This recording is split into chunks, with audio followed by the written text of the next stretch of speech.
Hello అండి, good evening to all. నేను నిన్న డిఎస్సి అబ్జెక్షన్స్ మీద డిఎస్సి అఫీషియల్స్తో కాల్ చేసి మాట్లాడడం జరిగిందండి. యాక్చువల్గా మనకు కీ వచ్చిన రోజు నుంచి నేను కంటిన్యూస్గా ట్రై చేస్తూనే ఉండండి. ఎయిదర్ బిజీ అన్న వస్తుంది లేదా స్విచ్ ఆఫ్ అన్న వస్తుంది. బట్ లక్కీగా ఏమైందంటే నేను నిన్న మాట్లాడడం జరిగిందండి. ఒకరికి ఫోన్ కలిసింది. సో వాళ్ళకి మొత్తము మన అబ్జెక్షన్స్ ఏంటి, మన ప్రాబ్లం ఏంటి మొత్తం డీటెయిల్డ్గా ఎక్స్ప్లెయిన్ చేశానండి. ఆల్మోస్ట్ 6 minutes 7 minutes మాట్లాడి చెప్పడం జరిగిందండి. మీలో కొంతమంది నమ్మకపోవచ్చండి, అందుకోసం అని చెప్పేసి నేను స్క్రీన్ షాట్ చేసి పెట్టానండి. ఇక్కడ నేను నెంబర్ని ఎందుకు బ్లర్ చేశాను, ఎందుకు తీసేసానంటే ఇప్పుడు కానీ ఆ నెంబర్ పెడితే కంటిన్యూస్గా మీరు కాల్స్ చేస్తూనే ఉంటారండి. అనవసరంగా నేను మిమ్మల్ని ప్రొవోక్ చేసినట్టు అవుతుంది. సో అందుకోసం అని చెప్పేసి ఏం చేశానంటే నెంబర్ తీసేసానండి. నేనైతే మాట్లాడాను. రిక్రూట్మెంట్ ప్రాసెస్ అయిన తర్వాత మనకు మెరిట్ లిస్ట్ వచ్చిన తర్వాత కావాలంటే ఖచ్చితంగా నేను ఈ నెంబర్ని మొత్తం రికార్డ్స్ అన్నీ కూడా పెడతానండి.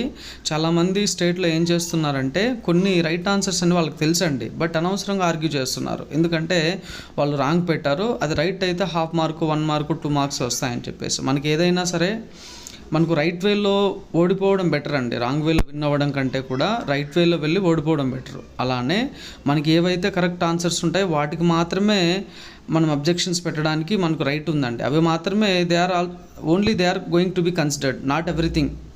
మనం పెట్టినవన్నీ కూడా కన్సిడర్ చేయాలా? నేను పెట్టిన ప్రతి ఒక్క అబ్జెక్షన్ రైట్ అవ్వాలంటే అవ్వదండి. సో నేను ఎందుకు నెంబర్ పెట్టలేదంటే అనవసరంగా మనం గవర్నమెంట్కి హెడేక్ ఇచ్చినట్టు అవుతుందండి. ఇండివిజువల్గా ఒక్కొక్కరు పెట్టిన అబ్జెక్షన్స్ని చెక్ చేయాలంటే గవర్నమెంట్కు చాలా హెక్టిక్ టాస్క్ అండి, అంత ఈజీగా పూర్తవుతుంది. సో అందుకోసం అని చెప్పేసి నేను ఏం చేశానంటే నెంబర్ని రిమూవ్ చేశానండి. నేనైతే 100% వీళ్ళతో మాట్లాడాను. మొత్తం ఇన్ఫర్మేషన్ కూడా వాళ్ళకు మొత్తం ఇవ్వడం జరిగిందండి. వాళ్ళు చాలా పాజిటివ్గా రెస్పాండ్ అయ్యారు. ఖచ్చితంగా మేము మంత్రి గారి దృష్టికి తీసుకెళ్తామని చెప్పారు. అలానే హయ్యర్ అథారిటీస్ ఎవరైతే డిఎస్సిలో ఉన్నారో, డిఎస్సి అఫీషియల్ ప్రాసెస్లో వీళ్ళందరికీ కూడా తీసుకెళ్తామని చెప్పడం జరిగిందండి. ఖచ్చితంగా జెన్యూన్గా ఏవైతే మనకు మిస్టేక్స్ ఉన్నాయో, ఏవైతే రాంగ్ ఆన్సర్స్ ఉన్నాయో, ఏవైతే మల్టిపుల్ ఆన్సర్స్ ఉన్నాయో, ఏవైతే రాంగ్ క్వశ్చన్స్ ఉన్నాయో వీటన్నింటినీ కన్సిడర్ చేస్తారండి. మనం పెట్టిన ప్రతిదీ కన్సిడర్ చేయరండి. You have to mark my words. మనం పెట్టిన ప్రతిదీ కన్సిడర్ చేయరు. ఏవైతే రాంగ్స్ ఉన్నాయో, ఏవైతే మిస్టేక్స్ ఉన్నాయో ఖచ్చితంగా కన్సిడర్ చేస్తామని చెప్పారండి. న్యాయం చేస్తామని మాత్రం చెప్పారు 100%. యాక్చువల్గా మనకు కీ రిలీజ్ అయిన రోజు నుంచి నేను చాలా ట్రై చేశానండి. ఒక 3-4 days కంటిన్యూస్గా అన్ని నెంబర్స్కి ట్రై చేశాను, కానీ కలవలేదండి. లక్కీగా థర్స్డే అంటే నిన్న కలవడం జరిగిందండి. నేను ఎందుకు రికార్డ్ చేయలేదంటే అండి, నేను యాక్చువల్గా ఏమనుకున్నానంటే రోజు ట్రై చేస్తున్నా కదా, ఈరోజు కూడా కలవదేమో అనుకొని నేను క్యాజువల్గా చేశానండి. బట్ కలిసింది, ఫోన్ ఎత్తారు. సో అందులో ఆ టెన్షన్లో వచ్చేసి నేను రికార్డ్ చేయలేకపోయానండి. అలానే డిఎస్సి అఫీషియల్స్కి నేను ఒక long and detailed email send చేయడం జరిగిందండి. అది కూడా ఈరోజు మార్నింగ్ అంటే ఫ్రైడే మార్నింగ్ 11 o'clockకి సెండ్ చేశానండి. ఇంకా నాకు రిప్లై అయితే రాలేదు. ఖచ్చితంగా 1 or 2 daysలో రిప్లై వస్తుందేమో అనుకుంటున్నానండి. ఒకవేళ నాకు రిప్లై కానీ వస్తే ఖచ్చితంగా నేను దాని మీద కూడా ఒక వీడియో చేసి వీలైతే మీకు అప్డేట్ ఇస్తానండి.